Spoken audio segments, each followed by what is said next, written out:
차명계좌 소유권을 실소유자가 아닌 명의자로 인정하는 금융실명제법 개정안이 시행됐습니다. 이번에 시행된 개정안에서는 범죄에 악용되는 일을 막기 위해 원칙적으로 모든 차명 거래를 금지하게 되는데 그 실효성에 관한 논란도 끊이지 않고 있습니다. 강화된 금융실명제법, 하나님의 법, 세상의 법에서 알아봅니다. 하나님의 법, 세상의 법, 이재만 변호사님 나오셨습니다. 네, 안녕하세요. 네, 안녕하세요. 날씨가 무척 춥죠? 네, 날씨가 추워졌습니다. 그래도 사람은 이렇게 자꾸 보니까 정이 드는 것 같아요. 그렇죠. 예. 변호사님이랑 정 들면 그건 좋은 건가요, 나쁜 건가요? 좋은 겁니다. 성공하기 위해서는 법적인 장애를 많이 돌파하면서 나가야 되니까. 네. 11월 29일부터 이제 금융실명제 개정안이 시행이 되었어요. 네, 그렇습니다. 네, 개정안 그러면 그 전에 있었던 건데 새롭게 이제 좀 더 보충되어지고 개정됐다는 말이겠죠. 네, 그렇습니다. 네. 이제 금융실명제법이라는 것은 이제 그동안 네네. 존재하지 않는 사람의 이름으로 금융 계좌를 틀 수 없는 금융거래를 할 수 없다. 네. 이것이 이제 금융실명제법이었는데 네. 이번에 개정안은 좀 강화해서 실명으로 한다고 하더라도 네네. 차명 거래를 금지시킨 겁니다. 그러니까 차명은 실제 존재하는 사람인데 네. 그동안은 존재하는 사람으로 금융 거래를 할 수 있었어요. 누구든지. 네네. 근데 본인의 재산을 다른 사람의 이름으로도 금융 거래가 가능했습니다. 예전에는. 예. 네. 근데 지금은 그렇게 거래를 하면 그것이 불법적인 목적으로 거래한 것이라고 판단이 되면 그러면 형사처벌을 하겠다는 것이죠.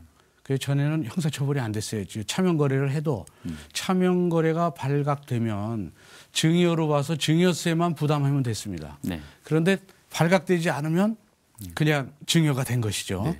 불법적으로. 네. 근데 지금은 이 발각이 되면 형사처벌해요. 네. 5년 이하의 징역이나 5년. 5천만 원 이하의 벌금형에 처하도록 법에 규정했죠. 그래서 불법적인 차명 거래는 원천적으로 금지하고 있는 것이죠. 다른 법과 법 뭐라 그럴까요? 좀 적용되는 그 내용을 보면 상당히 법이 좀 엄한 것 같아요. 엄해졌죠. 네. 지금은 상당히 엄해졌습니다. 네. 그래서 조심을 해야 되죠. 이제 예. 그게 11월 29일부터 시행됐습니다. 조심해야죠. 예. 금융실명제법 벌써 까마득해요. 그렇죠. 오래됐죠. 네, 오래됐습니다. 좀 거슬러 올라갈 수 있는 것 같은데 이렇게 계속 개정돼야 되는 이유가 있었던 것 같아요. 그 이제 지하 경제를 양성화시켜서 네네. 건전한 경제 성장을 도모하기 위한 네. 그런 입법 취지를 갖고 있어요. 네. 그렇기 때문에 이 불법적인 그 차명 거래는 원천적으로 금지해서 지하 경제를 전부 양성화시키려고. 그래서 가령 뭐 여러 가지 비자금을 은닉한다든지 또는 그런 쪽이 많은 거죠. 그런 게 많죠. 그동안 또 정경유착의 경우에는 네. 뭐 문제 있으면 또 누구 돈이 뭐 어떻게 해서 이렇게 쓰여졌다. 그렇죠. 뭐 게이트 차명으로. 뭐. 예. 그래서 그 부분을 막기 위해서 엄밀하게 보면 목적이 거기 있다고 볼 수 있는 걸까요? 그렇죠. 비자금 방지, 비자금과 또 자금 세탁 방지하고 세탁, 그다음에 뭐 재산 뭐라고 그러죠? 재산 이제 은닉하는 거. 아니 그렇게 상속 증여. 불법으로 이제 증여하는 예. 경우죠. 그런 경우도 있고 또 하나는 이제 사실은 뭔가 사업을 할 때 네네. 자기 재산을 다른 사람한테 다 돌려놔요. 네네. 그리고 막상 자기한테 강제 집행이 들어오면 재산이 없어요. 네. 그럴 경우도 차명 거래이기 때문에 그 재산은 불법적인 거래가 돼서 형사처벌을 받는 거죠. 교회 쪽 이런 데서도 예. 차명이란 말에 대해서 이제 교회는 또 다른 이름으로 쓰게 되니까 그렇죠. 또 여타 기관들도 그럴 것 같은데 네. 이런 부분들은 예를 들어 교회는 이런 그 개정안에서 어떻게 이해를 하고 어떻게 받아들이면 될까요? 교회의 경우에는 아무런 문제가 없습니다. 네네. 예를 들어서 선의의 차명 거래는 예를 들어서 이제 예전에 뭐 저희는 목동제일교회니까 목동제일교회 이렇게 통장이 됐단 예. 말이에요. 이런 건 차명이 안 되나요? 그 차명은 차명이죠. 원칙적으로 차명은 불법적 목적이 있으면 형사처벌됩니다. 불법은 아니라니까 그러니까. 교회는. 근데 문제는 예.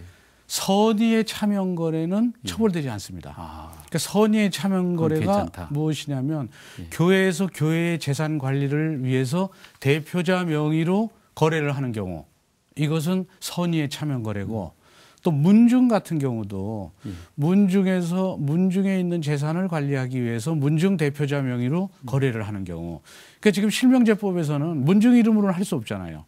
교회 이름으로도 그렇고 그러니까 대표자 명의로 하니까 네. 이럴 경우에는 선의의 차명 거래라고 그래서 이 경우에는 불법적인 차명 거래로 보지 않습니다. 네. 차명거래는 차명거래지만 네. 그리고 또 흔히 있는 동창회 뭐 이런 친목 모임, 그렇죠. 친목 모임도 대표자의 이름으로 네. 했지만 이것은 이제 친목 회원들의 재산이죠. 그렇죠. 차명이죠. 예. 이 경우도 선의의 차명거래라고 예. 증명이 되면 예. 그러면 이 결국 형사처벌 대상이 되지 않죠. 네. 그러니까 교회의 경우는 아무런 문제가 없죠. 네. 선의의 차명거래이기 때문에 그렇습니다. 네. 예전에 그 금융실명제 딱 되고 그럴 때 전 뭐 그때 어릴 때니까 네. 청년 때니까 뭐 사람들이 뭐 우왕좌왕하고 그러더라고요. 그렇죠. 어쨌건 좋은 현상이다 예. 이랬는데 계속해서 법이 개정 요번에 또 이제 개정이 되는데 왜 이러는 걸까요?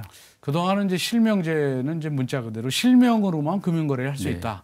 옛날엔 허무인 명의로도 했어요. 네. 네. 아무 이름이나 대고 금융거래가 가능했는데 그 실명으로 해야만 돈의 흐름을 알 수 있으니까 예. 모든 사람의 돈의 흐름을 이렇게 환하게 볼 수 있어요. 네. 돈의 흐름을.